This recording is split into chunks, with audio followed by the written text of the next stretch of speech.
Welcome.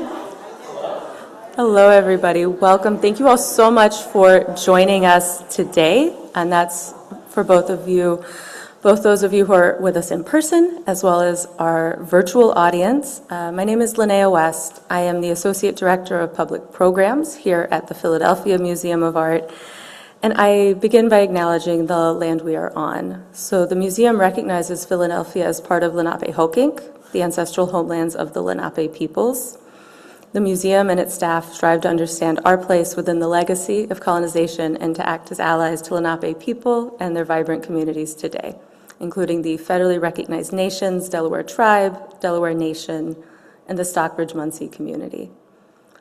Today, we are genuinely so excited to finally open up Rising Up, Rocky and the Making of Monuments to the public. And here to share more about the exhibition and the thinking behind it is curator Paul Farber and exhibition catalog contributor Salamishah Tillet. So welcome to you both.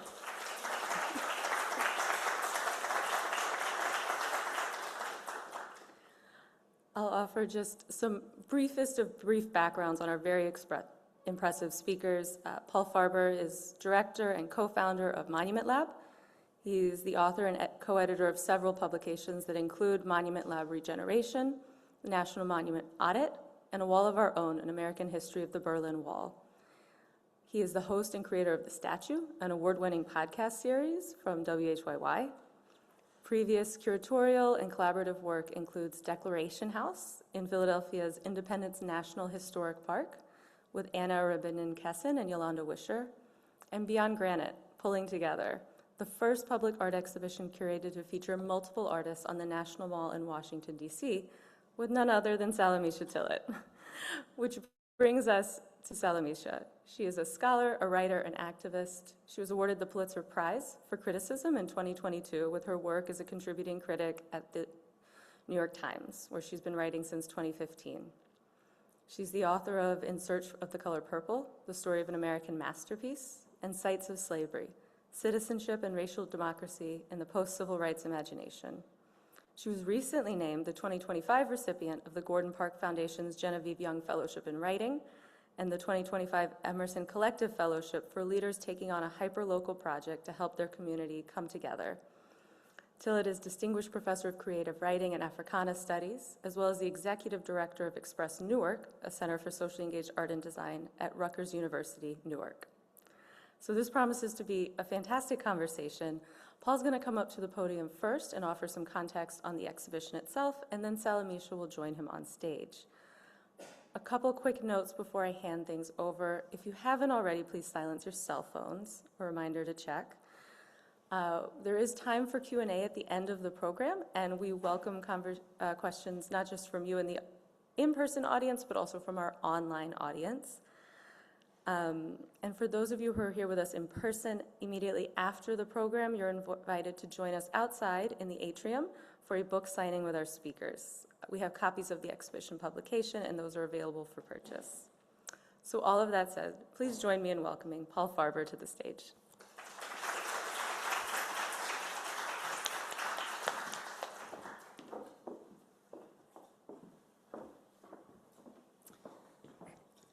Good afternoon.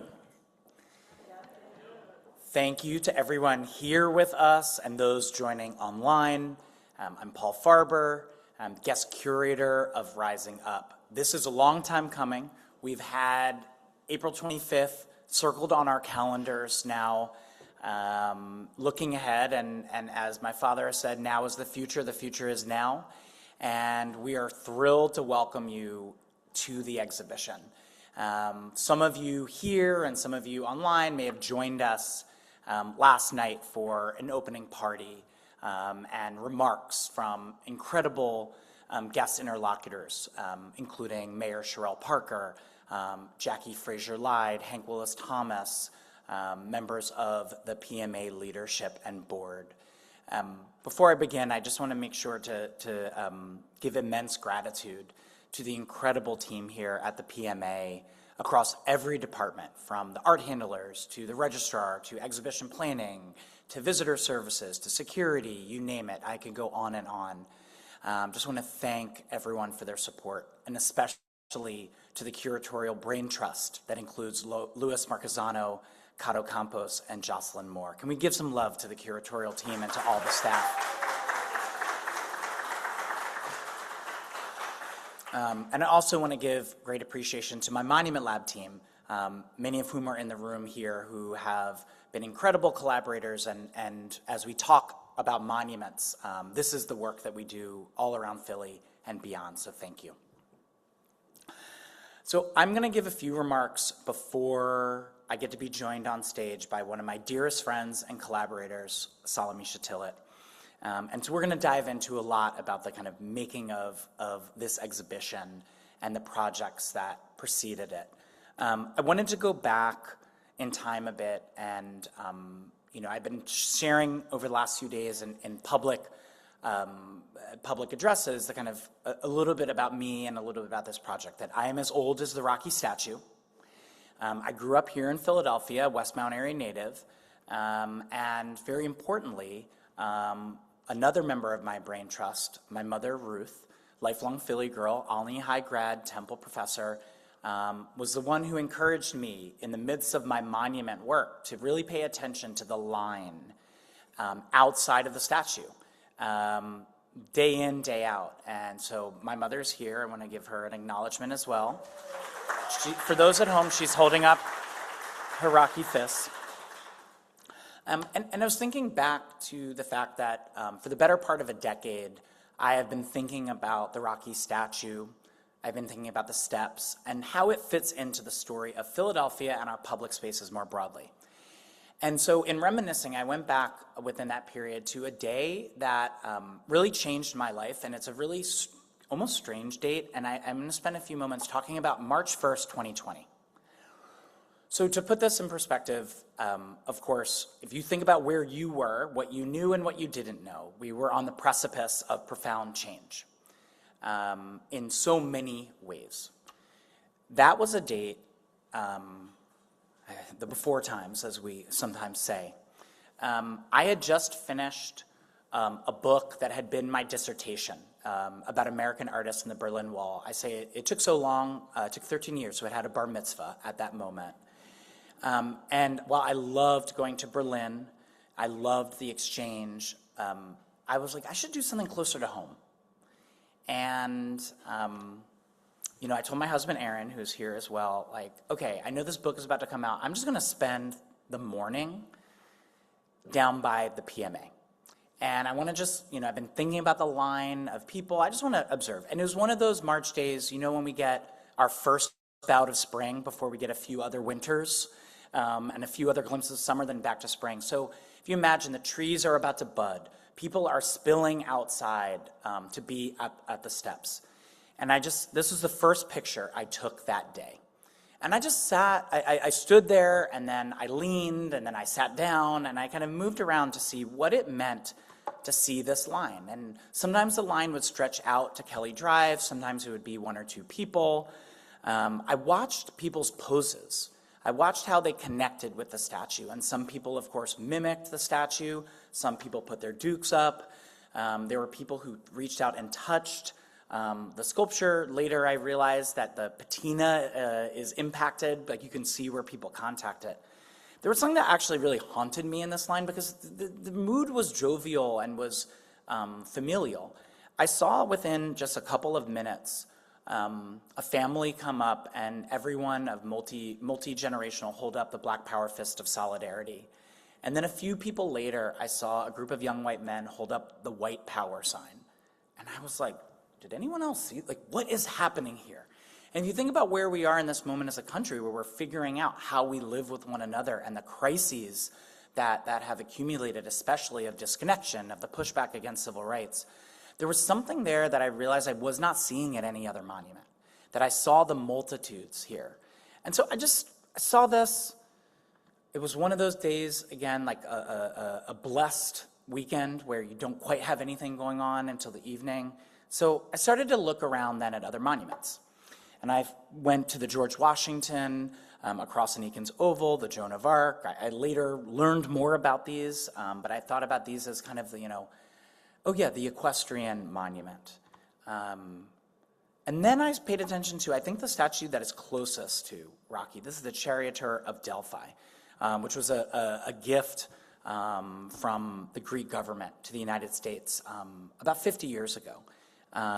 Another sporting monument, different arm situation here, as you can see, but also a copy, a cast. And I started to think, like, wait a second, I'm going to look around, and I want to find all the sites of memory. I saw the historic marker to Julian Abel, the black architect who helped design the interior of the art museum, and he was right there, and I saw that. I saw the other statuary, and then I did what I think a lot of my friends here at the museum would want me to do. I make my way toward the front door. So first I go to the top of the steps, and I see the people who go there. I see the bronze footprints of Rocky that have been left there that look out over the city that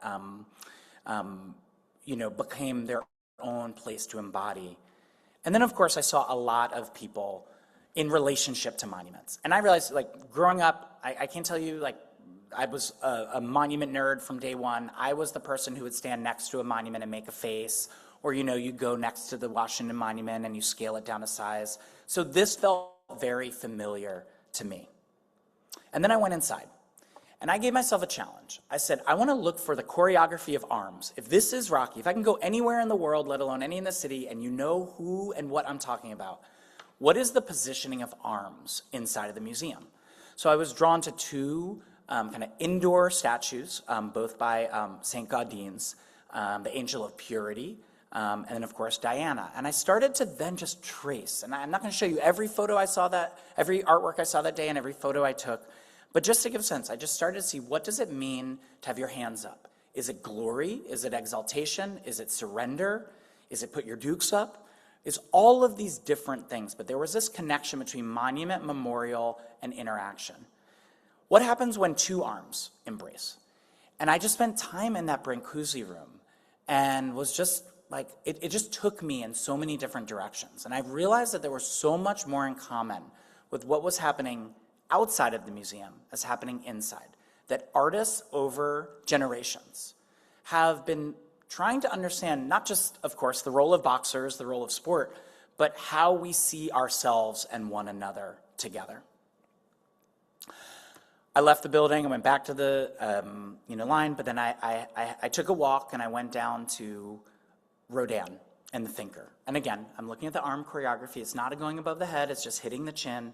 And I started to think about the fact, of course, there's, Rodin is one of our great figurative sculptors, but also lived beyond himself by creating casts that have been replicated and moved around. And I think of the Thinker as part of the Parkway and part of the art museum. But then when I visited the Cleveland Museum of Art, they have their own claim, and I can go on. And then, of course, there are the mouse pads, the socks, the tchotchkes. And I realized that I think there's something going on between the Thinker and Rocky. There's more to this story. How do we make monuments where we see ourselves and one another? How do we position ourselves? And what is our relationship on and off the pedestal? So at that point, I did what I have done now, I think for 2 decades, whenever I have a wild idea. I call my friend Salamishah Tillet. I am so lucky to have Salamishah Tillet, her sister Scheherazade, in my life. Salamishah, I call her my friend mentor, but she's told me I've graduated from that some time ago. But Salamishah is who I've called anytime I have an idea, and I think I've earned, hopefully, a bit of the call back now. Salamishah and I have curated projects across the country together. Salamishah spoke at the very first Monument Lab. I think you were pregnant with, was it Sydney? 2015. Yes, second child. We'll see Sydney later in this presentation. But also Salamishah and I had the opportunity to curate the first public art and history exhibition on the National Mall, which also feels like the before times a bit. We got to work with 6 remarkable artists, including Vanessa German, pictured here, who made a work in honor of Philadelphia's own Marian Anderson on the steps of the Lincoln Memorial, where she changed the course of our country's history with an artwork, a performance on Easter Sunday, 1939. Salamishah and I have been talking about and thinking about monuments for some time. We've built some. Salamishah is curating an incredible project in Newark, New Jersey, the Wards of Newark, later this spring. and is also a contributor to the Rising Up book. I want to just give an incredible shout out to the editorial team here, especially Kathleen Krautenmacher, who with an incredible group of people have put forth like absolutely one of my favorite books I've ever been a part of. It is a scholarly, artistic book. It also can fit in the space between your wrist and your elbow. So if you are running by the museum, do a pen relays moment and grab a copy. I think we're going to get it sold in the airport, but also art bookshops, and includes 15 contributions to match the number of rounds that Rocky and Apollo Creed went the distance. With us in this room today, of course, Salamishah, Cato Campos, Laura Holtzman. I'm not sure if anyone else is here, but just an incredible group of people that includes the likes of Malcolm Jenkins, Alex DeCorte, Carrie Rickey, A. Thomas Schomburg, Garrett Brown, and beyond. So just thank you. On that note, I am so thrilled to dive deep into the work of Rising Up Monuments with my dear friend, the one, the only, Salamishah Tillet.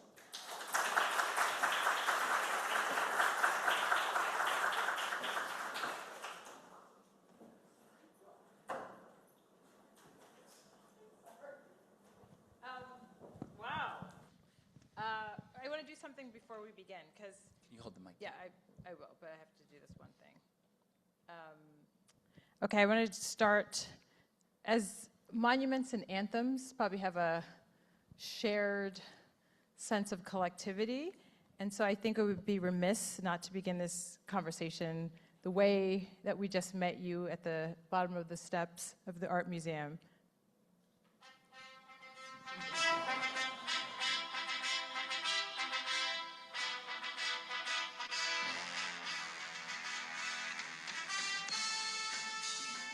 So we just, I mean, you got to do it. You didn't know.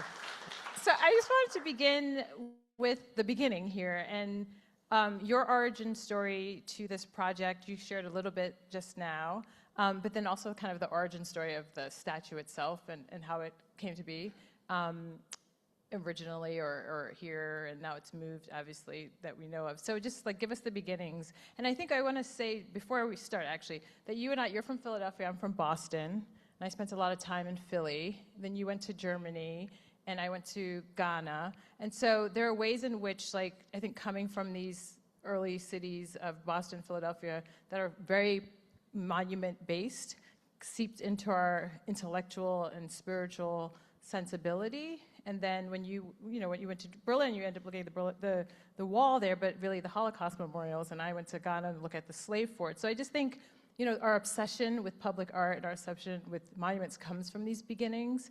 But then you have something like Rocky, which is, people come here to see the Liberty Bell and then they see the Rocky statue. And those are really, really different things, right? They mark different times, both fictions perhaps, but also something that's based in some truth. So could you just give us a little bit about your beginning with the Rocky statue, a little bit more, and then also how the Rocky statue came to be? Yeah. Thank you, Salamishah. You're welcome. I'm going to give the quickest version that I can of the saga known as the Rocky statue. Of course,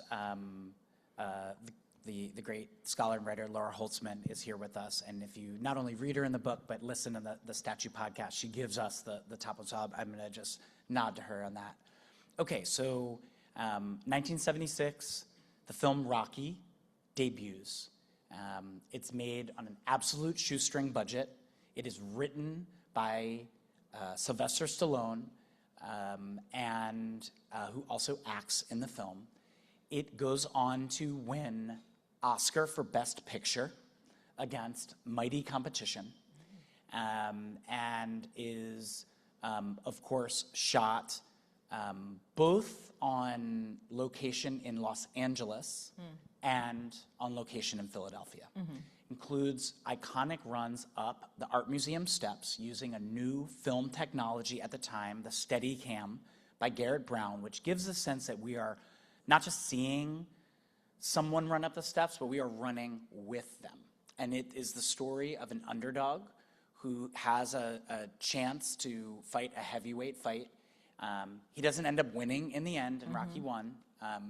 But he is seen as triumphant because he goes the distance, which means he goes the whole fight. He doesn't get knocked out. He doesn't quit. That first film spawns a number of sequels. In fact, I think they're probably still going at this point. But by the time we get to 1982, which is Rocky III, in the film, which is now not only acted by Sylvester Stallone, but directed by Sylvester Stallone, the fictional mayor of Philadelphia dedicates a statue to the character Rocky Balboa on the steps of the art museum.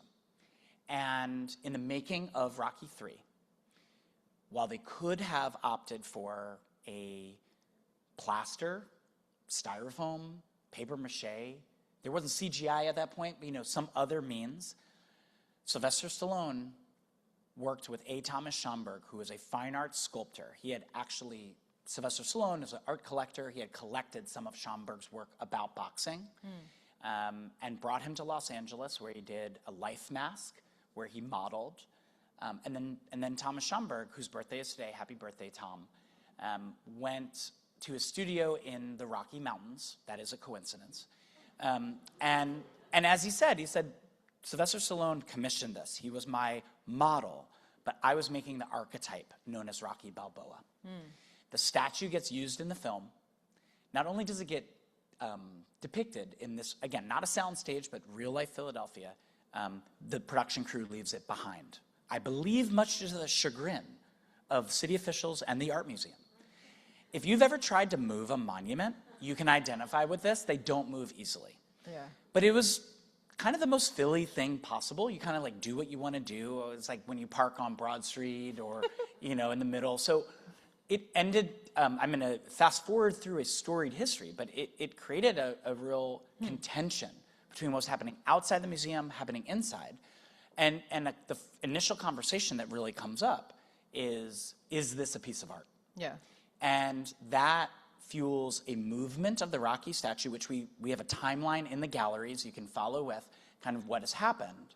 And it went to the former Spectrum Stadium in South Philly, which was the site of many things, including Rocky and Apollo Creed's first fight. It goes to the bottom of the steps where it, in 2006, which felt like a détente, but that is when millions of people start making this pilgrimage every year. There are 3 editions of the Rocky statue that were agreed upon that could be made. Until then, the cast and the mold were destroyed. It is very common in sculpture to create editions, but the first one was used in the film. It is the one that we're thinking about. The one on screen here was the second. That was made and sold to the San Diego Sports Hall of Fame, which is now defunct. It went to an anonymous buyer who wasn't so anonymous when it was outed that it was Sylvester Stallone. And then the third edition was in the Rocky Mountains for decades in storage until the Philadelphia International Airport purchased it last year, where you can find it in Terminal A. So you have this coexistence. Again, just a note, we have a beloved Joan of Arc statue right over here. You can see other versions of that in New Orleans, across France. The George Washington that we have here, I just saw the exact iteration of it in Berlin, Germany. So this is common in the world of sculpture, but we don't always think about it intersecting with film history in the same way. Like a character from a film. That's unusual. Yeah. And the central question, or the guiding question for the exhibition is, what is it? Why do millions of people come to see a statue outside of a museum? Like that dynamic is really fascinating. Do you remember your first moment? Like, because it's one thing to be a tourist or a visitor to a city and feel like that's the kind of route you have to take. But when you're in Philadelphia, is it something that everyone kind of just, you go at like 2 years old, or is it a rite of passage, or is it a ritual of sorts? We could do a poll here, because I've seen some babies out there, and I've seen some grandmas, some tias. I will say I tried to go back. This is us being able to be in each other's exchanges, so we went back into the archives. So I'm as old as a Rocky statue. I missed the first film in theaters. I had an older brother, Ivan, who was an influence on me, and But I realized, like, when I look back, I was like, oh, my gym class as a kindergartner or first grader, we had a record player in the olden days, and we would play Gonna Fly Now. Yeah. And I would go to the vet, the old stadium, and Yeah. you would hear the music. But I had to go to the archive, and this is what I found. Oh. Okay. Okay. So Okay. one of these is in the book. You're seeing the many emojis, multitudes of me. So we had a French-Canadian exchange student named Marty Burrell who came to Okay. Philadelphia. So take someone from outside. Yeah, Yeah, and he interesting, came in yeah. the late 80s. Yeah. And my mother, as she recalls, asked him, where do you want to go? Like, do you want to go to Liberty Bell? Do you want to get a cheesesteak? And he said, I want to go to Rocky. So on the left, Marty, my brother Ivan, center right, and then two of his friends in a Polaroid are flexing. And then you can see a little me flying in from the side with my fists up. It's from the same trip. This was at the Philadelphia International Airport. I zoomed in, though I'm wearing my air balloon. I think I don't remember this. Yeah. But it's like so deep within me. So found this as Yeah. as the deep archive. cut. Deep cut. Okay. Deep cut. Music references all around.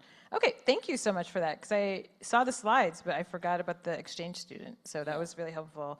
Okay, so then because we know each other so well, we also know long-term interests, obsessions, curiosities, questions. So you've been thinking about this, as you showed us earlier, this question for a long time about Rocky and its the statue and its meaning here in the Philadelphia, and therefore what it means in the world. But your first iteration of this was with a podcast. So do you want to just give us a sense of, like, you did this really beautiful podcast. It was so thoughtful. Why did you feel like you had to expand it into another form? Yeah. Well, to take a step back even further, that I want to bring up the work of Monument Lab, because it helped inform the way to get to the podcast. And so Monument Lab, we started as a classroom project back in 2012. We became a passion project, and they're now a nonprofit here in Philadelphia. But we work across the country and beyond, advancing justice by reimagining monuments as places of learning, healing, and belonging. We've gotten to do remarkable projects, often with contemporary artists and communities. We did a national monument audit in 2021, where we looked at 50,000 conventional monuments across the United States to understand what we've inherited across generations, the first ever study of its kind.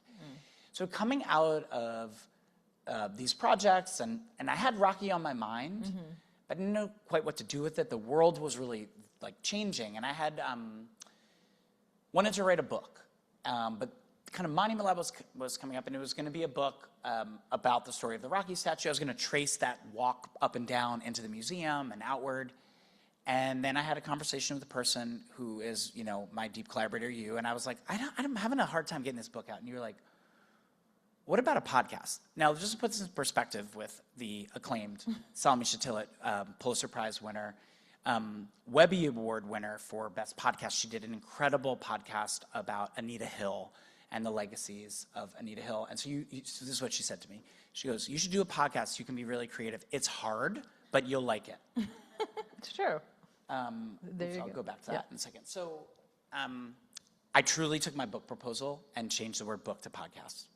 I sent it to a friend at WHYY and got to work with an incredible team, Tom Grassler, Mike Alcott, Michaela Winberg, but then also others at Row Home Productions, Justin Geller, who is also an artist in this show on sound.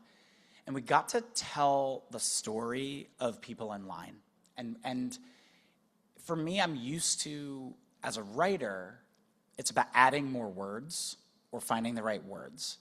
As a curator, it's about finding the right works, which artworks, which artifacts speak. But when you do a podcast, it's actually about the voices, and it's about getting to the point pretty quickly. Like, how can you make a point in a breath? So I kind of had this moment where I was like, on one hand, I want to pull up this is an absolutely ridiculous photo, but it's a fun one from history that was in Philly Mag. Because I had this question of, like, how do I take on the story of Rocky in a way that honors the millions of people who come here every year, but also seeks what's beyond this. What are the undertold stories? What is the connections that we have to other stories of boxers? And what I found through the podcast, I mean, I got to meet a man, and some of these are voices and snippets you'll be able to hear in the exhibition itself, Rising Up. A man who fled the Taliban and settled in Philadelphia because of the Rocky story. Woman Roz Pichardo, who runs Operation Safe City in Kensington, who does harm reduction work. She keeps a list in her Bible of the people she's revived from overdoses. She calls herself Rocky's little sister. And she has done vigils on the Art Museum steps for people who have been slain by gun violence. I talked to Mike Kunda, who has devoted his life to being a Rocky impersonator. There's an incredible film about him called The Great Pretender. He is like, if Rocky's the patron saint of the underdog, like he's the person leading them there. Like he meets with people who are recovering from cancer, who have tough economic times, and like channels their spirit. Wow. And so what I got out of this was I didn't need to face Rocky alone. Yeah. I actually had to find people to help me through that. It also led me to art, and I had this incredible experience with John Grieg, one of the best sculpture minds in the city. He's long been at PAFA. He's worked on every Monument Lab project, and he's worked with us in Newark. And I went into his sculpture foundry at PAFA, which has been training Philadelphia sculptors for generations. And on the wall already was a small photo of the boxer at rest, this classic sculpture, which we'll talk more about. Oh. So I just learned a lot about monuments by asking people on who are so-called near the pedestal and others who are far away from it. Yeah. What I love about this approach too is that, you think of just going to the Rocky statue as, an experience that someone does. You have to take a selfie or a good picture. It's quick, it's improvised sometimes or spontaneous, euphoric, and that's it. But you're really unpacking what's at stake even in imagining that journey to the statue itself, and then how it resonates with millions of people, but also the hidden stories or what the Rocky statue in some ways allows us to forget. And so I think it's just a wonderful approach. This podcast is amazing, so I encourage everyone to listen to it and then obviously see this exhibition. And so the podcast led you to thinking about the longer history of sculptures and monuments and boxing in particular. Okay, so let's go to the exhibition, right? So this is what's breathtaking. I just saw it once, so I will see it again. But in its kind of timeline is exhausting, and in a good way, not exhaustive, maybe not exhausting, exhaustive, well, like a good training run. Yeah. You got to work your way through it. You got to work your way through it. But it starts in antiquity and ends in the contemporary moment. So that's already a very extreme timeline. So can you give us a sense about the process of selection and maybe some ideas that you can hold while you're answering the question is what's continuous or kind of same throughout from antiquity to contemporary period? What surprised you or what changed over time? Yeah, I mean, the transition from the podcast to the exhibition, there was the same spirit, but it was a totally different endeavor. Yeah. And actually, there were things I encountered in my research for the podcast that the team at WHYY was like, this sounds interesting, but there is no tape. There's no audio. You can't, you saw some great photographs? I can't put that in, right? But whereas we found voicemails left by Sylvester Stallone to a reporter that became the foreword of a book. That's the Holy Grail. Yeah. The flip side is all about the artworks. And so the first steps were really working with the team, with Cato Campos, with Jocelyn Moore later on, to really research what is out there. And so what's the words you're putting? Is it a Google search? Or are you boxing art? What does that look like? Well, I mean, we always start with relationships. Okay. So the first thing so not Google searching. Well, there's some Googling. Yeah, okay. There was some Googling. Okay. But I would say relationships first. First realized, one, to go back as far as we could. Let's understand, because we found it out through the making of the podcast and the study of monuments, which, boxing and monuments go hand in hand. So we looked at where there are classical collections, boxing would be found. That's the British Museum, the Metropolitan Museum of Art, the Penn Museum. We then thought about relationships with artists. It turns out that almost every artist who I love has a boxing piece. But why? Well, we'll have to get into that. Yeah, we'll get into it. Okay. Then there were the curators and collections. People we had already been working with at Smithsonian American Art Museum, National Museum of American History, National Museum of African American History and Culture. But it was then working with the PMA, and in particular with Louis Marquesano and others, where their relationships came to bear. So first of all, approximately, I would say a quarter to a third of the work on the show is from the PMA collection. Wow. And how many works are there total? There's 160 artworks and artifacts. Okay, wow. Okay. So there were curators here like Peter Barbary, Eleanor Nairn, Kathy Foster, who were just incredible and generous resources. And then there were calls that, I don't know if the Met would have taken my call, but Louis has a deep relationship with them. And I learned, I'm a feral curator. I'm normally outside. I've curated inside, but not in this way. So I had to learn the ways that this happens, and that a lot of that is reciprocity with other institutions. Then, so what we then literally did was Cato painstakingly put every work that we would consider on a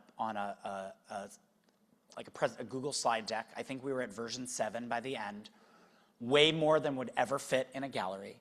And because we all had full-time jobs that were otherwise we would meet on the weekends. And we would go to Monument Lab, and we would lay out every time period and walk above it and through it. And what we were trying to do was look at the history. How would we know more about monuments? It wasn't quite a Rocky show. It wasn't quite a Rocky, it wasn't quite a boxing show. It was of those things. But we first and foremost said it has to tell us something about monuments. How do we remember? How do we forget? And what brings forward the passage of time? It's so interesting because unlike maybe other, depending on what time period we're talking about, but other figures that are deemed worthy of being reified as a monument, the class status of a boxer is usually very working class. And so it's just also an interesting tradition of reifying those who may be seen not just as underdogs, but as a kind of underclass. Like that seems to be a very interesting continuity, or even like something that's, stands out in terms of the boxing figure as deemed monumental. And then also just the body itself, right? Like they're just, exquisite in terms of like the fine craft or fine art of sculpting. There's something quite beautiful about looking, I'm thinking about the earliest ones, or the reproduction that we saw in the opening, and just such a beautiful, think about like the detail to get the muscularity of this figure. There's something appealing about that as an artist, but also like a boxer who's worthy of being, enshrined forever. Is interesting. What we found, and some of this continuity, much of its continuity, is that the boxer occupies a very complex place in society for time immemorial. Yeah. The boxer can be seen at once as an idealized athlete, as a social outcast, as a person who has the power to overcome their circumstances, but it is on them. Joyce Carol Oates has an incredible book on boxing that inspired our show in many ways, and she said, look, I'm paraphrasing, but nothing against the other athletes. Like, you play football, you play basketball, boxers box. And so there is something that is reduced to the elements, the essentials. What we found really fascinating also about classical depictions is like there's different kind of schools of boxing history. Some is of the bare knuckle variety. They're not quite gloves as we know it, though there are some leather straps. There's some fur to wipe your brow, the old school sweatband. Okay. But there is a sense of order, like the Olympiad as of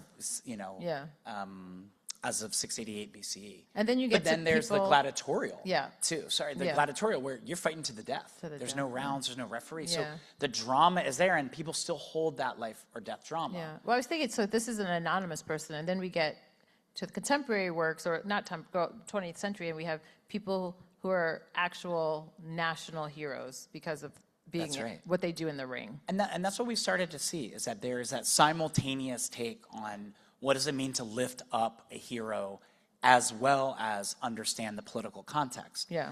And so you're seeing a boxer from antiquity, they're triumphant not because they necessarily won, it's because they survived. Yeah. But that's still informing work. And so we have here an example on the left of Ruth Yates's monumental bust of Joe Louis, fighter who grew up in Jim Crow, Alabama as a migrant to Detroit, becomes an amateur, then a world champion. And he is sculpted by Ruth Yates, who's a member of noted sculpture societies in 1940. This is 2 years after Joe Louis defeats Max Schmeling, a German, and is seen as like a figure against the global fight against fascism. Ruth Yates goes on to sculpt FDR next and gifts that to the White House. And this is made in a Vermont marble, which is the same material often used for presidential leaders. So that became fascinating to us. What's different about the culture of Philadelphia, where we have boxers who have been running up the steps for generations, including Joe Frazier, is we have a lot of other people running up the steps. The steps are incredible. To me, I'm absolutely biased, but I will say it and be on this one, that we have one of the most remarkable public spaces anywhere in the world, where it is as creative as it is grassroots, as it is choreographed, as it is spontaneous, where it's spiritual as well as civic. So then on the flip side, we were also able for the show, we wanted to prioritize the idea of monuments, but then you have someone like Carrie Mae Weems, who has incredible works about boxing, is a person who's thinking about monuments, who has been a great collaborator to me, has these incredible works that include Black girls and boxing. But we had an opportunity to show this here from her museum series, where she stands in as a figure, a human figure in front of great buildings and monuments around the world to kind of channel power. And so this just became a way, as we were working on the show, we were like, wait, we have opportunities to tell some stories that can't be told anywhere else but in this special place with these groups of artists. Yeah, it's great. It's beautiful. And we ran up the steps, and I had the phone. And when we got out the Uber, actually did it. I wasn't wearing these We have shoes, to. though. It's a I ritual. had flats on. I wasn't wearing these shoes, so we'll see. Someone's wearing heels out there right now, I'm sure. Okay, let's move on to, so Paul, we're also both have an American studies background, which means that you can study everything all the time related to the United States and its global relationships to everyone else. But I bring that up just because we also have something that we call keywords. And so we like in American studies to give someone a word, and then they organize a whole panel or a conference around it. And so you can see that the spirit lives in Paul's book, and he gave all of us who wrote an essay, he gave us a keyword, right? And I had athlete, and I was like, oh my God, like athlete, and this is a big word for this particular project. So thank you for trusting me with this. So we're gonna talk a little bit about the kind of interventions that this, in many ways that the exhibition makes, but the word you gave me was athlete, and I wanted to I knew where I wanted to end up, and I wanted to end up with a story about Black girls boxing. And so I started the process with an image that my sister, who's a brilliant photographer, Salamishah Tillet, took of my then son at the time, who I was pregnant with when we had that conversation, Sydney. This was taken the day after Muhammad Ali died. And so this hangs in our house. And then, of course, I knew that she was referencing the Gordon Parks image. And Gordon Parks' images are in your show as well. Gordon has some of the most gorgeous images of Muhammad Ali, really intimate shots of him praying in his bathroom before he's, about to do a fight, as well as being in practice.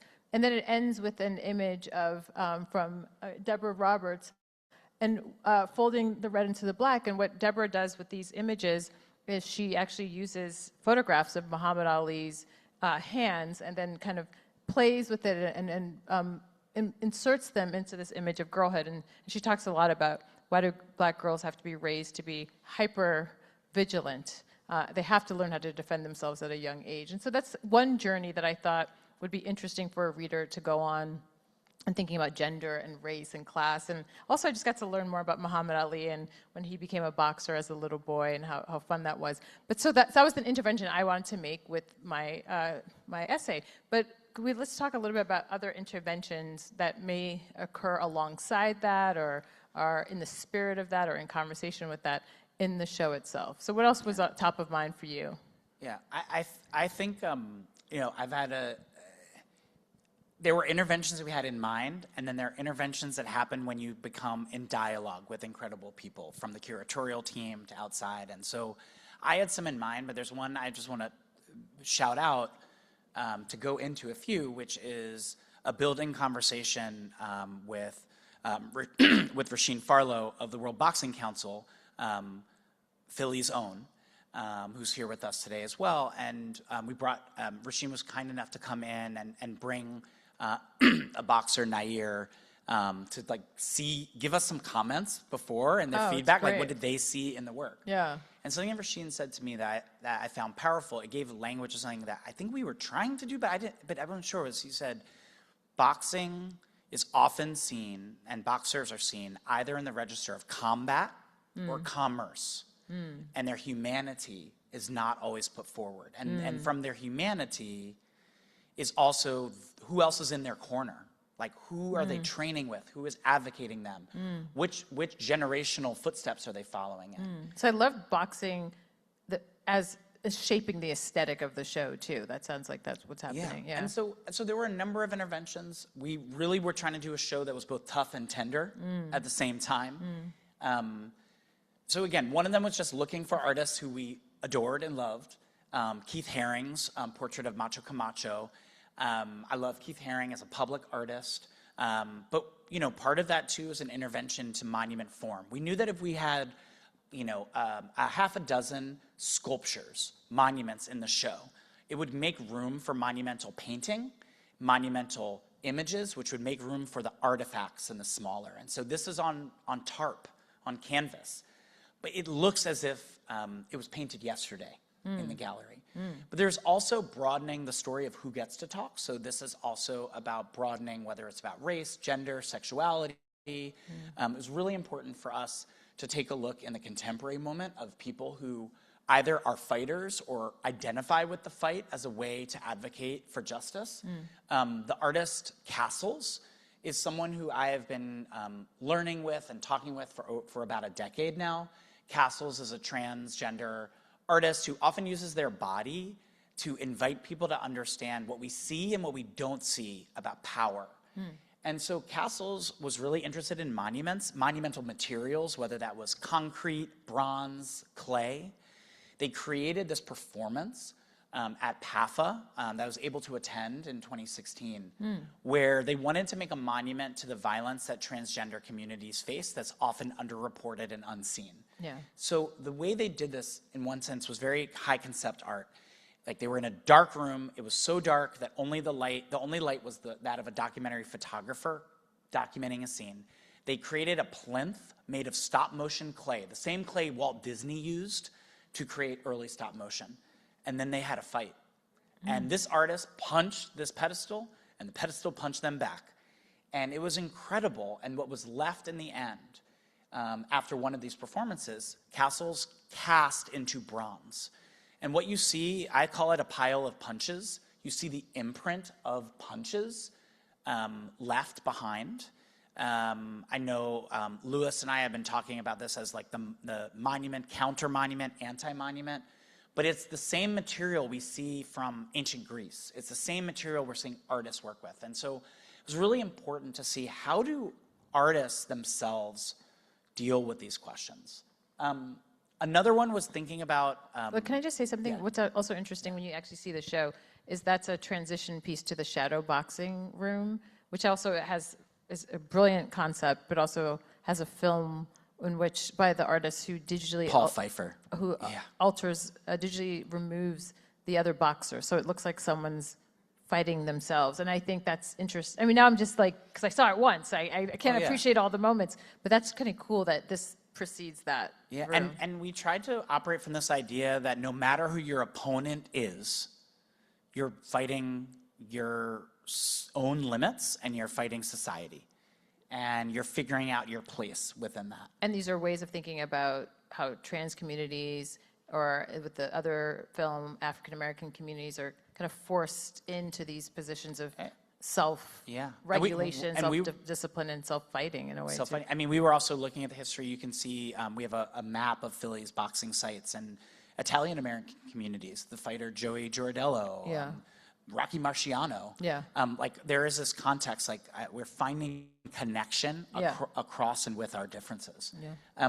I just want to talk about the fact that this is the first time the Rocky statue is inside. I will say, just to be upfront, that when we conceived this show, this was never on the table. I never would have ever dreamt of it, not on my bingo card, not on the bucket list.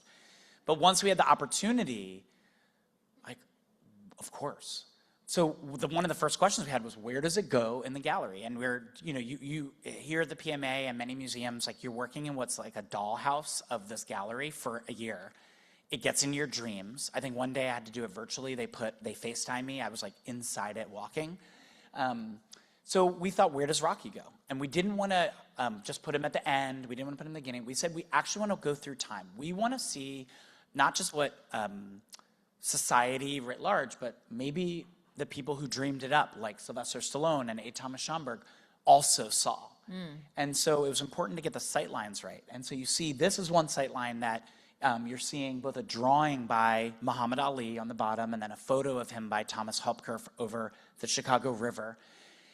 In this exhibition, you'll see that arms raised gesture, that one I was looking for back when I was seeking inside and outside the museum, has been going on since time immemorial because it speaks to these other gestures. But then it was really important to understand the context of Philadelphia. And to me, the two most interesting, maybe even important monuments in the city of Philadelphia, the Rocky statue and Joe Frazier's gym on North Broad Street, which is an important site, but it's currently unoccupied, and to hold both of those together. Also wanted to give special attention and love to Joe Frazier, who you would not have a Rocky Balboa without Joe Frazier. And that included looking for him in artworks in the archive. We had a great opportunity to work with Joe Hand. And what does that mean? We would not have a Rocky Balboa without Joe Frazier. Joe Frazier runs up the steps. Joe Frazier punches raw meat before there's a Rocky Balboa. Joe Frazier's an actual boxer. He's an actual boxer. Yeah. Joe Frazier plays himself in Rocky 1. Like Rocky 1 has to ground itself in the real life boxing culture of Philadelphia. And who did they ask to make a cameo? Joe Frazier. Joe Frazier was supposed to be in Rocky 3, the one where the statue comes in, and there's a tale that Sylvester Stallone has told of an audition in the ring where it involves Joe Frazier's left hook, Sylvester Stallone's forehead, stitches, and then the plan is abandoned. So it's this haunt that he hasn't gotten his due. And Joe Frazier has a statue to him that is being moved, coming to the Art Museum steps. There's a street named after him. There's all kinds of memory. He's not remembered, but he is not emblazoned on the sides of tour buses. Yeah. And it's the Rocky steps, not the Joe Frazier steps. So we wanted to find not just where he was in the archive, but where he's haunting his presence. And so we were able to, with Joe Hand, whose father, also Joe Hand Sr., was really good friends and a kind of close collaborator. And we saw his old office, and there's an unpublished Sports Illustrated cover. And we were like, tell us about this. He said, well, Joe Frazier was supposed to be on the Sports Illustrated's cover in 1970. Joe Hand Sr. had the ability to sign off on it. So go to New York, sign off on the cover. By the time they get back to Philadelphia, something else happens in the sports world. There's a baseball story that gets bigger, and his story is not on the cover. This is the only version of it, and it's been on the wall of Joe Hand's gym in Northeast Philly for decades. Yeah. And he was generous enough to lend it to us. So I just think about that, and I think about the Frazier family coming in. This is just some members of that family and others in the boxing community. And we felt like it was really important to speak to those connections. We look at the process and the outcome of the way the Rocky statue came into being, and we historicize that work. But again, this is why you don't have Rocky Balboa or a Rocky statue without Joe Frazier as well.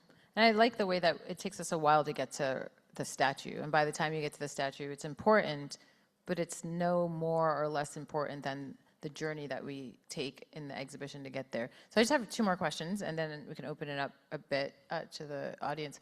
Another commission piece, so the photograph that you showed was a commission piece of the Joe Frazier's gym, and then can you give us a little bit insight into this piece? Yeah, so I'm going to introduce it, but for the Philly fans and the boxing fans, you know this is Bernard Hopkins, B-Hop, a beloved Philadelphia boxer and champ. This is a mural dedicated to him from our wonderful Philadelphia Mural Arts program. This was originally a mural in Graterford Prison, painted by incarcerated artists. Graterford Prison is right outside the city of Philadelphia. Bernard Hopkins was incarcerated there. There have actually been many champs out of Graterford. We just learned that there's going to be a great program with the Graterford Archive during the run of the show. Muhammad Ali fought an exhibition match in 1977 against, I believe, Jimmy Hines, out of Graterford. So there's all these stories, but the prison was closed because of unsafe conditions, and another prison was built next door to it, SCI Phoenix. I called Jane Golden, again, speaking of the relational ties that built this exhibition, and I said, Jane, I want to feature mural arts. We want to feature as many Philadelphia institutions as possible. Jane, heard that. Then if you've ever received an email from Jane early in the morning, you know what I'm talking about. I got one of those fresh ones in the morning. And she said, I know it. She said, let's do a collaboration with our restorative justice program. Let's recreate that mural with incarcerated artists. There are 15 men currently in an art studio in SCI Phoenix. And when I tell you, I went to visit them, Jocelyn, my team went to visit. It was one of the most important days, not just of my career, but my life, understanding the power of art. Walk into a prison, which is this horrific, dehumanizing place. And I walk into the art studio, and it's like being greeted with beams of sunshine. These 15 guys who every day have an art studio, and they're painting. And 15 guys worked on this mural. I'm going to see if I didn't put that in one in yet, but what was amazing to me too is we couldn't take photos inside that use their faces. They're not allowed to show their faces. So when we asked who wants to be named, everyone put their hands up. And so we were able to put all of 15 guys' names and also the artist Eric Oakday, who worked with, that are hanging in the museum, and invited their family. I think to me this highlighted something that I think we didn't know was our deep intention with the show, but has surfaced as maybe the most important one to me, especially in this historic moment where we're in this crisis of disconnection and alienation. I have found a way to learn much more about our connected differences and our shared humanity by studying boxing and monuments. To have a show that includes nostalgia for lots of people from many walks of life is inspiring.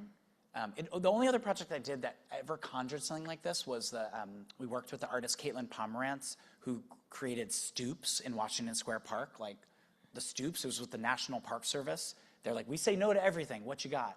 And an artist who wanted to take stoops from homes that had been demolished in Philadelphia and replace them with benches.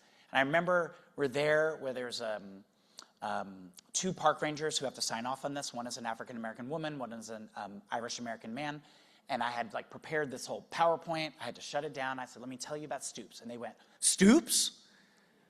And it opened up something. And that's what I feel with this show, is that I'm able to, yesterday I was able to walk the mayor by this work. And there is this love, not just for Bernard Hopkins, but an appreciation that art, like boxing, brings us together. I did not realize it was the antidote I wanted and needed. Yeah, it's so interesting. And we can go to the last, second to last, because there's one outside. But this one. But I just want to say that, you think of boxing as 2 people in a ring going to the end, whether back in the day it was the gladiators to death, or just someone has to be declared a winner, right? And so you don't think of it as fully communal until you kind of spread out and think about the crowd that's surrounding. But even they're cheering for one victor. And this idea that it also imbues a sense of solidarity or a sense of community and that the show itself is highlighting that aspect, I think is really profound and really helpful. And this is the piece by our good friend, Hank Willis Thomas, who it's called Solidarity. And so can you just give us a little bit that, and then we'll open it up to everyone, or not to everyone, but whoever, has a question. Yeah. All invited. Yeah. So Hank With Willis, a question. Yeah, Hank Willis Thomas is one of our generation's most incredible monument makers. Yeah. And we've had the opportunity to work with him and think with him. He also, well, even if he doesn't claim Philly, Philly claims him, and he does claim Philly. He claims Philly. We claim him definitely. His mom, his grandmother. If you go to kindergarten in Philly, we claim you. Yeah. But also his mother is the great Dr. Deborah Willis, the preeminent photo curator. His grandmother, Ruth, was a graduate of Apex Beauty School. He comes from a family of black police officers and Black Panthers. His aunt, Leslie Willis Lowry, is the curator of the Bloxing collection. So they run deep. They run deep in Philly, yeah. His work often brings together the intersection of sport and society. And like he's the only person I know that's like exhibited in many major exhibitions and the Super Bowl. And he has a work. I said to the team here, I said, look, no matter, I know we put a cap on the number of works in this show, but it's not going to be complete until Hank Willis Thomas is in it. And we were going back and forth and figuring that out.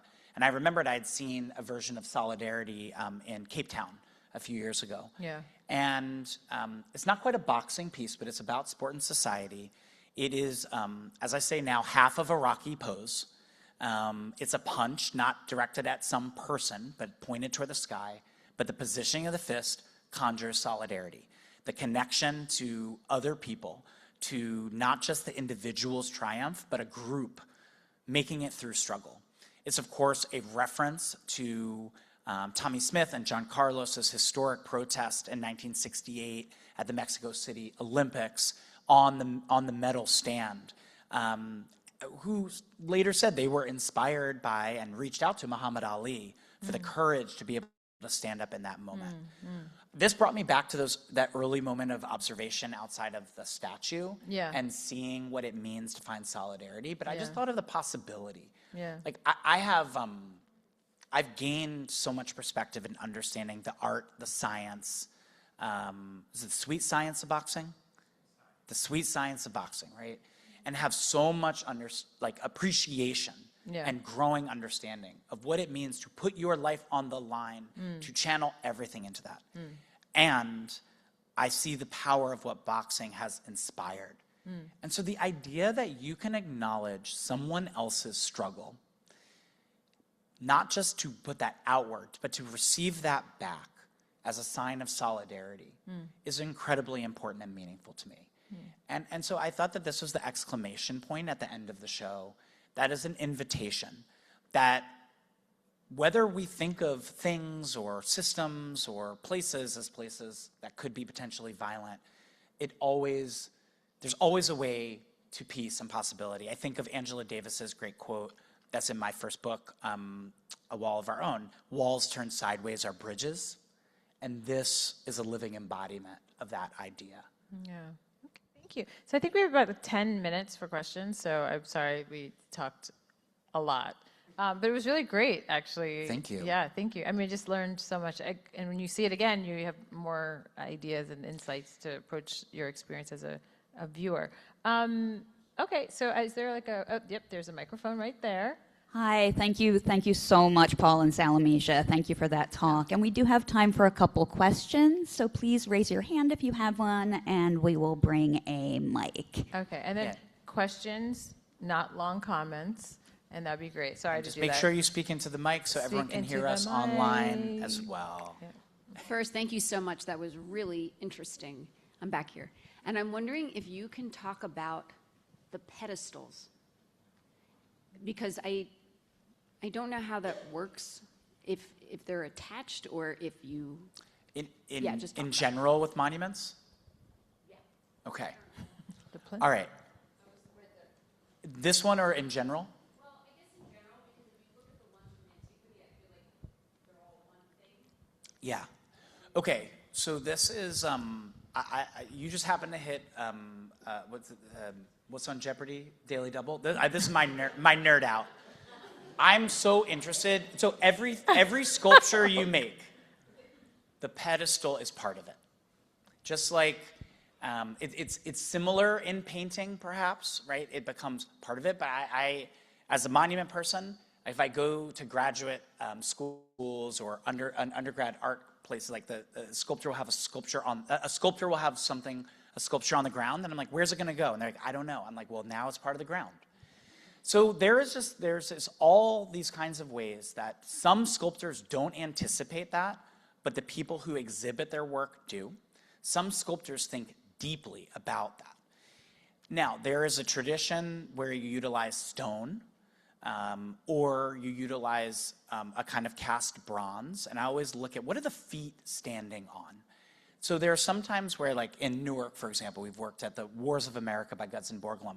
Like the ground underneath these figures in bronze is actually part of the story. For Rocky, he's standing on a small kind of square bronze, like square, but the boxing boots are half off it as well. So these are things to always look at.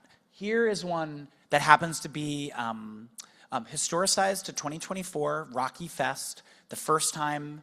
The first new time that this particular statue came up there, and it was imagined to be a very temporary installation.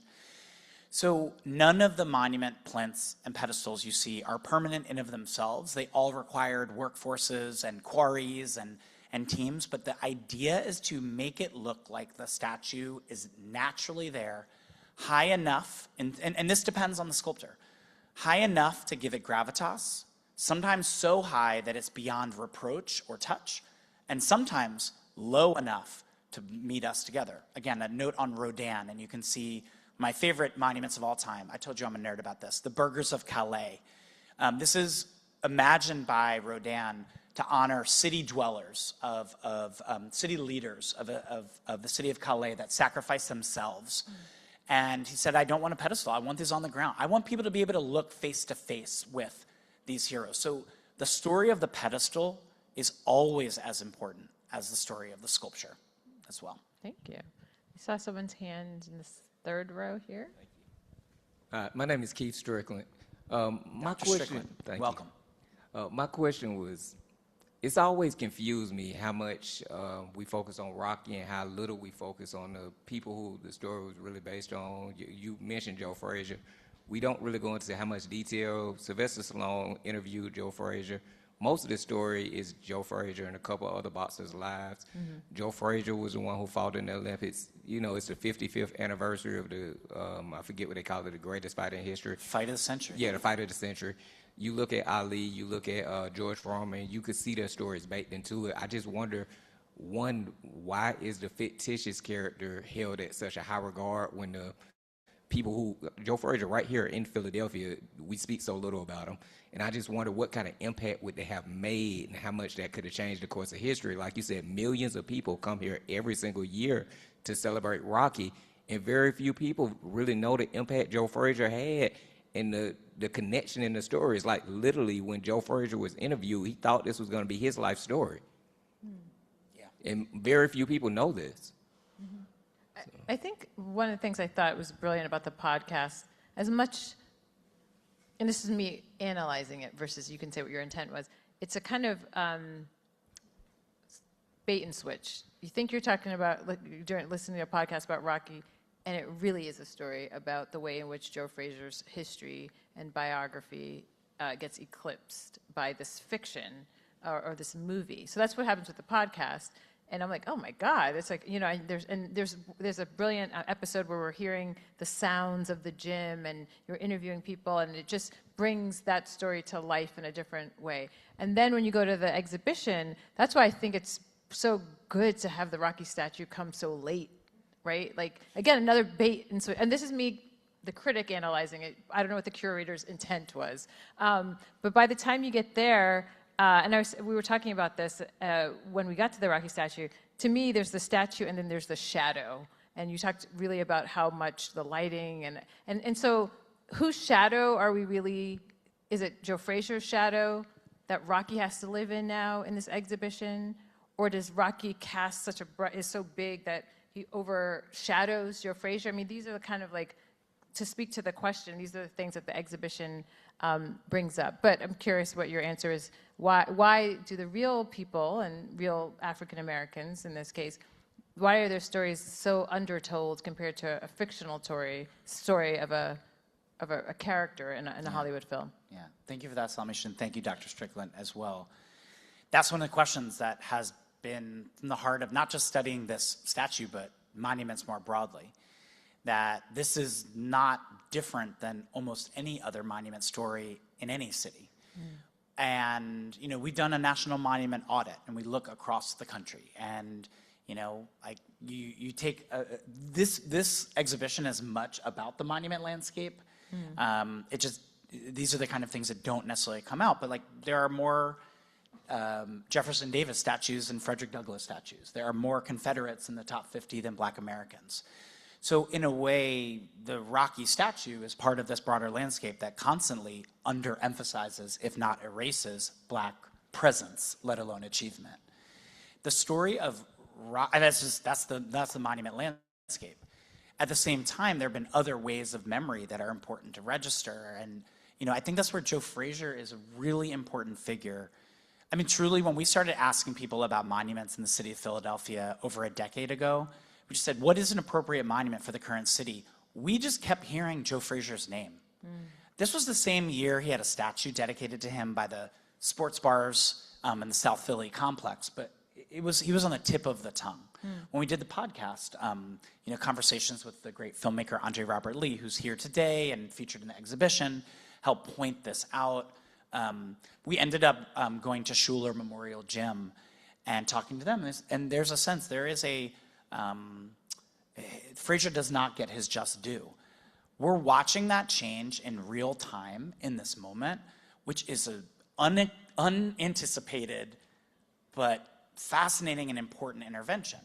And you can say a lot of things. I think the public debate is actually very important. Like, we're about to enter a moment while the show is up that the Rocky statue is at the top of the steps, returning to where it was in the first film. And Joe Frazier is making his own return to the bottom of the Art Museum steps. And I've heard a lot of debate about, well, that is an inequity in itself. And then I've talked with the Frazier family who like saw, like when the Rocky statue moved to go inside the museum, like there was a sense of release and catharsis, and they're celebrating that. So I think the question is not just a fair one, it's an essential one that you bring up.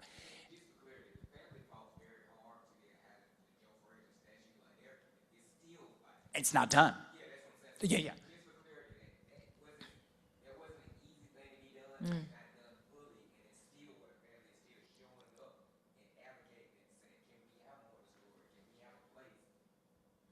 Yeah, no, that's absolutely right. I just want to say it, to try to re-say it for those who might not be able to hear. Like, the family's still fighting. It's not like, I think to me, a monument is not a period at the end of the sentence. It's not history's done. It marks ongoing struggle. And so a statue coming here, even if that is in process, is not done. I also think, that's why I think the other very important monument in our city is Joe Frazier's gym. On the National Historic Register, so protected from demolition, but kind of hiding in plain sight. Anytime we have gone there, Andre and I, or I know the artist Hannah Price, who has the piece in the show that we commissioned, people will drive by and say, what's going on with the gym? Like, people are waiting for it to be reactivated, whether as a historic site or a gym. Joe Frazier's name is carved in stone onto the facade.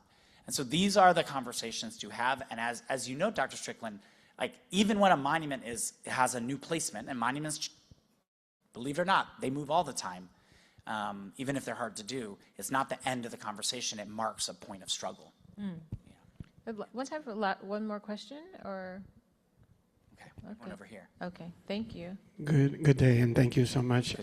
I wanted to build on what the gentleman here was speaking about. It brought to mind the curation of permanence. We're talking about the Joe Frazier statue on the Julian Abel steps.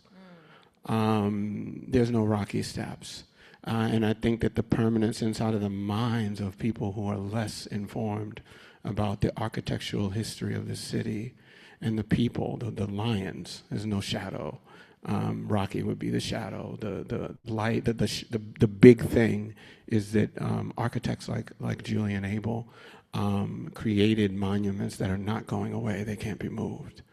How did we get here? And maybe this was already talked about, where maybe we need to teach architectural history, or the museum continue to like engage in community in a particular way. But it just seems interesting that the creation of this permanent idea of what steps are, like what the ground is, but the design of that ground was by men like Julian Abel. Yeah. Thank you for that, and I'm reminded of a few things. I won't do justice to everything you said, but just to appreciate this as an important part of the ongoing dialogue.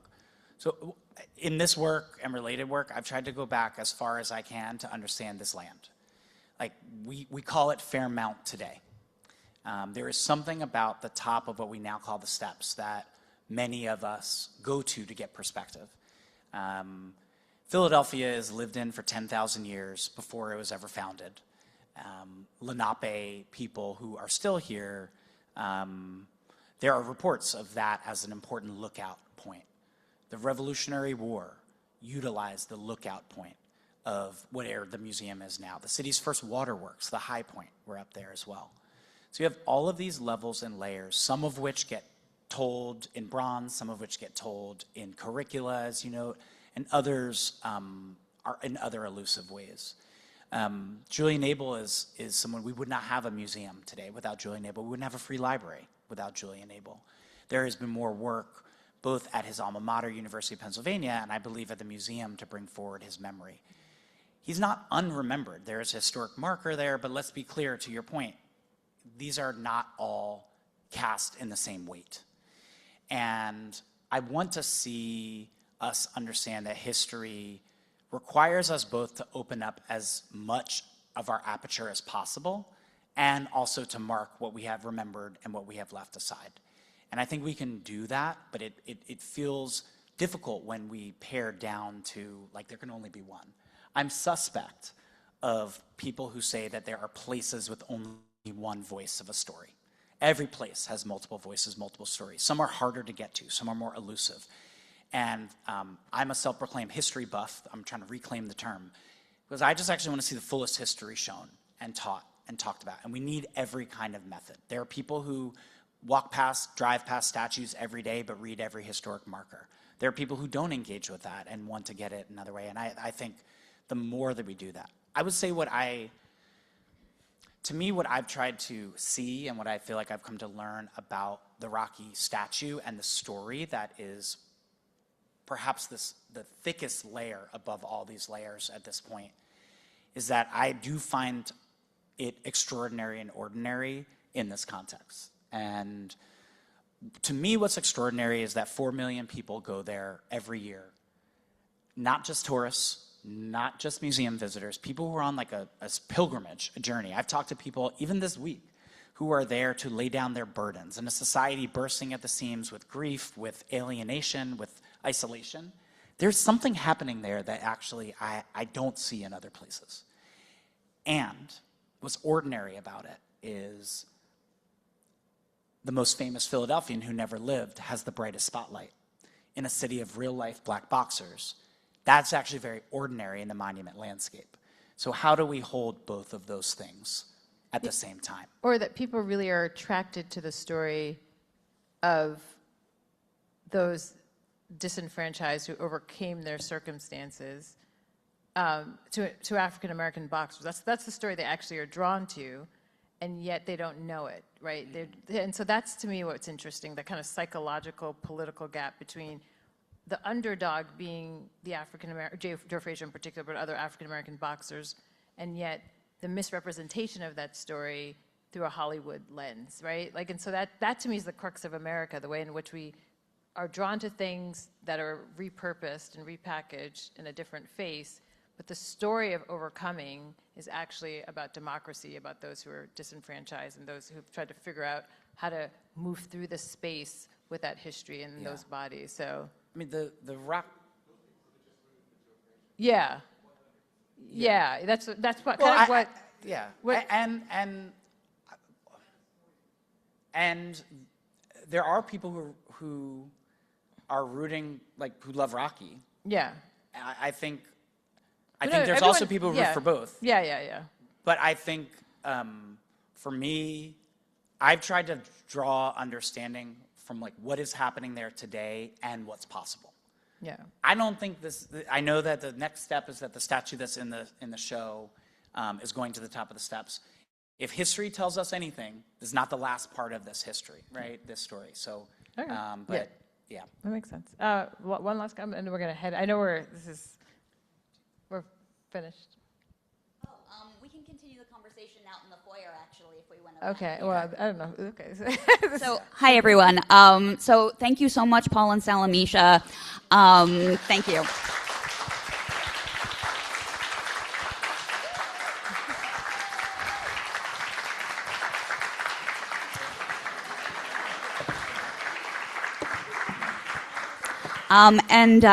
We're welcome. You're all welcome to join us in the foyer, where there's going to be book sales and signing and continued conversation with our speakers. Thank you so much again, and thank you everyone for joining us. And we hope you see Rising Up or see Rising Up again soon. Thank you.